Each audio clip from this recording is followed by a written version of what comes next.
Campus చాలా విశాలంగా చక్కటి గ్రీనరీ తోటి అద్భుతంగా ఉంది. అంటే పిల్లలకి కావలసిన ప్రశాంతమైన ఎన్విరాన్మెంట్ ఉంది ఇక్కడ. సో మాకేమేమి చూపిస్తారు ఈరోజు ఒకసారి can you show us once? మనకు ఐటీఎం యూనివర్సిటీలో జనరల్గా చాలామంది అయితే అవుట్ సైడ్ క్యాంపస్ స్పోర్ట్స్ కానివ్వండి, మన దగ్గర ఉన్న ఫెసిలిటీస్ అయితే అందరూ చూసారండి. బట్ మోర్ టెక్నికల్గా చెప్పాలంటే మన దగ్గర కొత్తగా artificial intelligence and machine learning అనేది నో క్లాస్ రూమ్ కాన్సెప్ట్ అనేది లాంచ్ చేసాం. ఇది స్కిల్ ఓరియంటెడ్గా ఉంటుంది. ఎందుకంటే చాలా యూనివర్సిటీస్లో మనకు నాలెడ్జ్ పాయింట్ ఆఫ్ వ్యూలో, అంటే ఈవెన్ మనం సౌత్ ఇండియాలో నార్మల్ ఇంజనీరింగ్ కాలేజ్లో జాయిన్ అయినా కూడా మనకు నాలెడ్జ్ పాయింట్ ఆఫ్ వ్యూలో స్టూడెంట్ సర్టెన్ నాలెడ్జ్ అనేది గెయిన్ చేసుకోగలుగుతారు. బట్ ఇప్పుడున్న టెక్నాలజీ పరంగా ఏంటంటే న్యూ ఏజ్ స్పెషలైజేషన్స్ చాలా వచ్చాయి. అండ్ కంప్యూటర్ సైన్స్ ఇంజనీరింగ్లో పర్టికులర్గా సాఫ్ట్వేర్ ఇండస్ట్రీ తీసుకుంటే ఐటీ ఇండస్ట్రీ అనేది చాలా గ్రో అవుతుందండి. అంటే ఇవాళ ఉన్న టెక్నాలజీ నెక్స్ట్ 2 monthsలో ఉంటుందనేది గ్యారంటీ.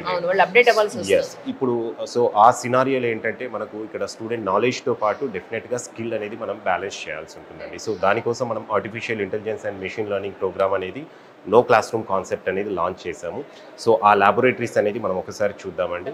అండ్ దాంతోపాటు మన దగ్గర ఉన్న లైబ్రరీ కానివ్వండి, అలాగే కంప్యూటర్ ల్యాబ్స్ అనేది మన దగ్గర టోటల్ 640 అనేది ఇంటేక్ ఉంది కంప్యూటర్ సైన్స్ ఇంజనీరింగ్లో.